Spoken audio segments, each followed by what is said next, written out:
سال تک اس کی آمدنی جناب طاہرہ نے مدینے کے فقراء و مساکین اور اطراف مدینہ میں خرچ کی، اور اس کے بعد جناب طاہرہ سے اسے قبض کیا گیا۔ یہ پہلا موقع تھا عزیزان گرامی کہ جب فدق کے ذریعے سے چاہا کہ ہم علی پہ دباؤ بنائے تاکہ علی کو جو ہے اس دباؤ میں آ کر ہمارے ہاتھ پہ بیعت کر لیں، لیکن جناب امیر کے ساتھ ساتھ جناب طاہرہ شانہ بشانہ تھی، جناب امیر کے ساتھ زہرہ شانہ بشانہ تھی۔ اس کے بعد کسی نے بھی امیر المومنین سے بیعت کا مطالبہ نہیں کیا۔ اب اس کے بعد 560 ہجری تک آئی بنی امیہ کہ جنہیں اسلام پر مسلمانوں کے دوسرے خلیفہ نے تقریباً 15 ہجری میں مسلط کیا تھا، وہ 60 ہجری آتے آتے مستحکم ہو گئے، اور پھر ایک مرتبہ یزید نے جرأت کی کہ حجت خدا سے بیعت مانگے۔ پہلی مرتبہ دربار خلافت میں 11 ہجری میں بیعت کا مطالبہ، دوسری مرتبہ دربار ولید میں یزید کی طرف سے امام حسین سے بیعت کا مطالبہ۔ جملہ حوالے کروں، اسی لیے جناب طاہرہ نے حضرت عباس کو بیٹا کہا تھا، جیسے انکار بیعت فاطمہ طاہرہ علی کے ساتھ تھی، ویسے انکار بیعت یزید کے وقت عباس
جتنے بھی مخصوص اور اہم دن ہیں اس میں اسی لیے ائمہ معصومین سے زیارت وارد ہوئی ہے، چاہے وہ روز عید ہو، عید الفطر ہو، یا عید الاضحیٰ ہو، یا شب برات ہو، ہر جگہ امام حسین کی زیارت ہے اور مستحب ہے۔ امام حسین کی زیارت میں کیا ہے؟ امام پہ سلام ہے، ان کے مصائب کا تذکرہ ہے، اور اس کے بعد ان کے قاتلوں پہ لعنت ہے۔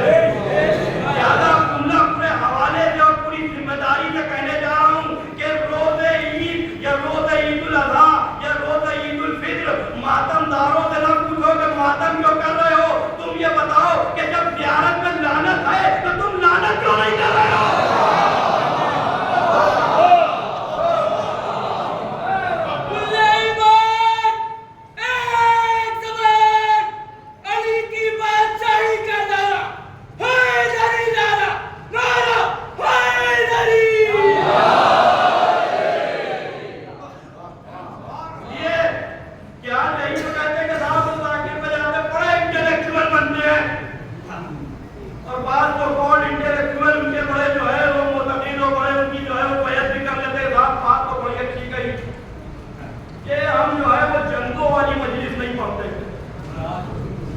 ہم کام کی باتیں کرتے ہیں، ہم مقدر نہیں پڑھتے، عہد نہیں پڑھتے، ہم مندب نہیں پڑھتے، ہم حنین نہیں پڑھتے، ہم کام کی باتیں کرتے ہیں، ہم جنگوں والی مجلس نہیں پڑھتے، ہم مجمع کو خوش کرنے کے لیے نہیں پڑھتے۔ ارے مقدر کا خود اپنا جو ہے یہ اس کی قسمت ہے کہ کون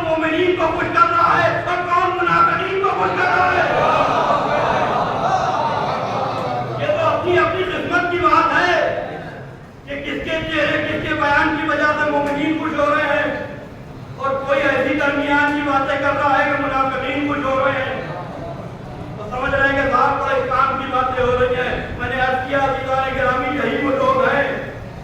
منافقت کو دیکھنا ہے تو ان کے بیان کو سنیے.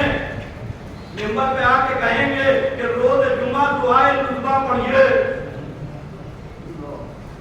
کیا ہے دعائے نصبہ میں؟ آپ بدر نہیں پڑھتے, آپ احد نہیں پڑھتے, آپ حنین نہیں پڑھتے, آپ خیبر نہیں پڑھتے, اور کہتے ہیں کہ جمعے کے دن بڑا ثواب ہے کہ دعائے نصبہ یقیناً نماز فجر کے بعد بہت ثواب ہے. اور اس کے علاوہ روز عید الفطر, روز عید الاضحیٰ اور شب برات میں بھی دعائے نصبہ کا پڑھنا بہت ثواب ہے. لیکن عزیزان گرامی یہی وہ منافق لوگ ہیں کہ جو منبر سے کہتے ہیں کہ ہم خیبر نہیں پڑھتے, حنین نہیں پڑھتے, اور دعائے نصبہ میں پڑھتے ہیں بدریاتن و خیبریاتن و حنینیہ.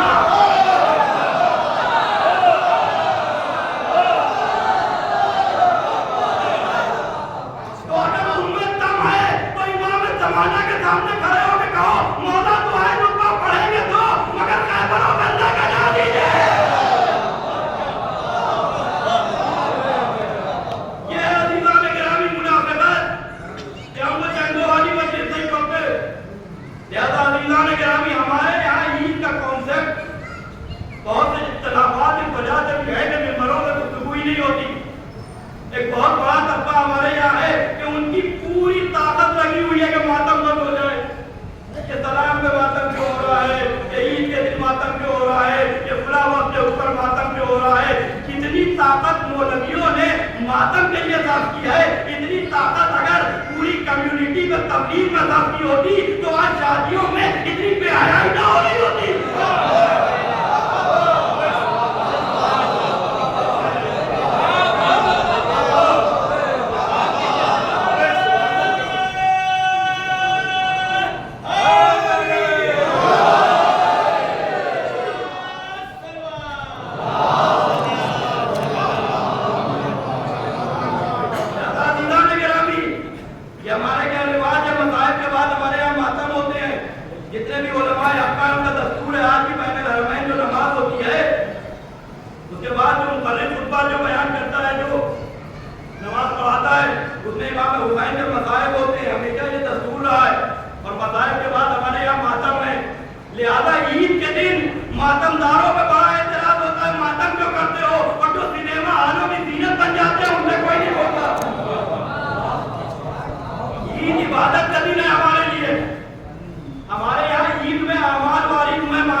لیکن جو کانسیپٹ ہے وہ گناہوں والا جو دوسروں کے آگے جو پارکوں میں وقت کرتے ہیں ہمارے یہاں وہ نہیں ہے. ہمارے یہاں اعمال ہے سب سے پہلے امام حسین کی زیارت والی ہے. ایک جملے میں تاریخ سمیٹے دے رہا ہوں. 25 دسمبر اگلے ہی مہینے میں کرسمس ہے, چاہے عید الاضحیٰ ہو یا عید الفطر ہو. حسین کی زیارت اس لیے ہے تاکہ تمام اہل شعور کو یہ یاد آ جائے کہ اگر حسین کی قربانی درمیان میں نہ آ جاتی تو یزید عید کو بھی کرسمس بنا دیتا. اس لیے کہ حسین کی قربانی کے شکریہ میں زیارت ہے. زیارت امام حسین عید الفطر میں زیارت امام حسین کون سا ایسا دن ہے کہ جس دن امام حسین کی زیارت والی نہیں ہے. زیادہ عزیزوں بعض چیزیں ایسی ہیں کہ جو تکلیف ہو جاتی ہے وہ گفتگو تمام ہو رہی ہے. آخری بات عید الاضحیٰ کے وقت ہم دیکھتے ہیں موقع پہ بعض ہمارے ناسمجھ نوجوان اسٹیٹس لگاتے ہیں کیونکہ عید غدیر قریب ہوتی ہے کہ بکروں والی عید چلی گئی اور وہ مومنین والی عید آ رہی ہے. فرش اعلیٰ پہ آنے والے مومنین کو یہ باتیں دیر نہیں دیتی ہیں. چاہے یہ بات کرے تو کیا کرے, اس لیے کہ عید الاضحیٰ ہے کیا؟ اسماعیل کی قربانی کو ذبح عظیم سے بدلا گیا. یعنی عید الاضحیٰ کچھ اور نہیں ہے, حسین کی شہادت عاشورے کے اعلان کا نام ہے. زیادہ اس کی توہین نہ کرو کہ وہ بکروں والی عید نہیں, حضرت ابراہیم نبی ہے, کوئی معصوم اس سے راضی نہیں ہوگا. زیارت والدہ پڑھیے, امام حسین اولاد ابراہیمی میں تو ہے, یہی تو ہو رہا ہے کہ ابراہیم کے والد تو کے سلام. عید غدیر کی ایک اپنی منزل ہے, اس کے برابر تو کوئی عید نہیں, کوئی دن نہیں. لیکن اس کے بعد یہاں ذبح عظیم سے امام حسین کی قربانی کو, اور جس دن امام حسین کی زیارت وارد ہو کیا شیعوں پہ یہ زیب دیتا ہے کہ ہم اس دن کا مذاق اڑائیں. اور یہ اعمال ہمارے یہاں معصومین کے ذریعے سے اب تک آئے ہیں. لہٰذا عزیزوں ان تمام چیزوں